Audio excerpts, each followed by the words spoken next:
students, in the last video we have discussed about inverse function and composition of function.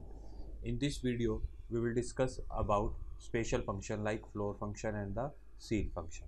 Before coming to floor function and the seed function, we should know what is the graph of the function. Let f be a function which is defined from set A to set B.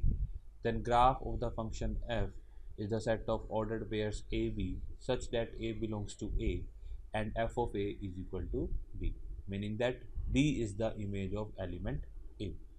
For example, for function fx is equal to x square, what will be its graph?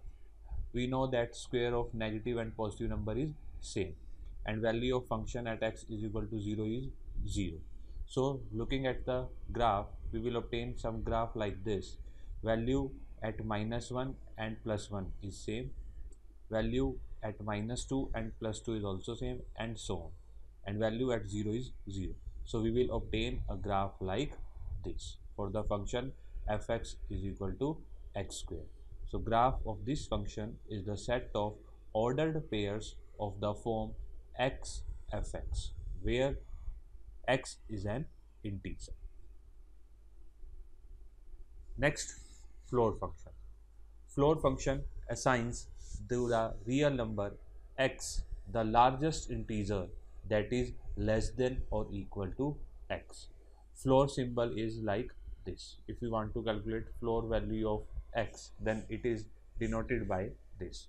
So if we calculate floor value of 1 by 2, that will be equal to 0, because 0 is the largest integer that is less than or equal to 1 by 2. Similarly, floor value of -1 by 2, that will come out to be -1. Similarly, floor value of 3 is equal to 3. Floor value of 3.1 is equal to 3. So coming to the graph of floor function, we will have graph of floor function like this. Any value between the range of 1 and 2 when x is greater than 1 but less than 2, then value will come out to be 1. Value of floor function will come out to be 1. Any value between 2 and 3 will come out to be 2. Any value between 3 and 4, floor value will come out to be 3. Similarly for negative value. So this is the graph of the floor function. Another special function is seed function. Seed function assigns to the real number x the smallest integer that is greater than or equal to x. Its symbol is like this. So if we want to calculate CL of x, then we will write like this, CL of x. Again, example, CL value of 1 by 2 is equal to 1, because 1 is the smallest integer that is greater than or equal to 1 by 2. CL value of -1 by 2, that will come out to be 0. CL value of 3.1 will come out to be 4. Again, graph of CL function, again value between 0 and 1. If we have x is equal to suppose 1 by 2, then CL value of 1 by 2 is 1.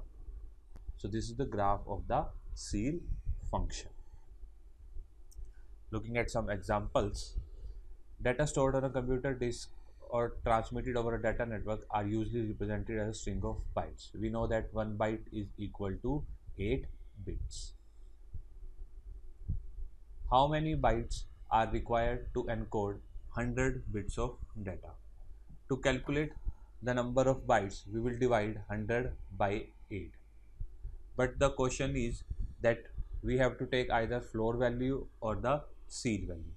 In this case, we have data to be transmitted, so we cannot lose data.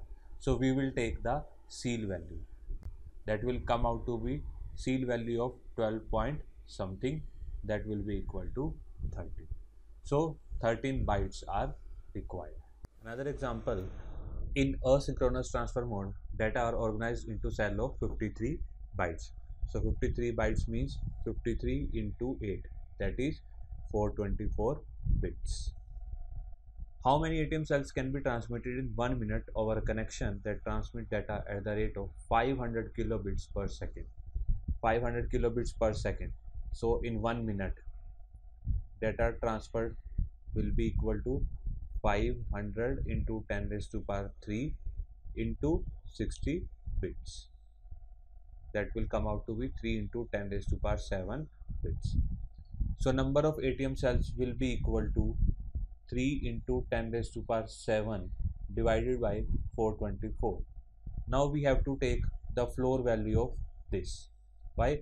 Because we cannot transfer more than the capacity of the network. That is, we have to take the largest integer not exceeding this quotient.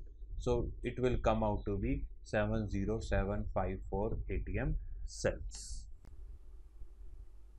These are some useful properties of floor and ceil function. This you can verify as your exercise, that floor value of x is equal to n if and only if x is greater than equal to n and less than n plus 1.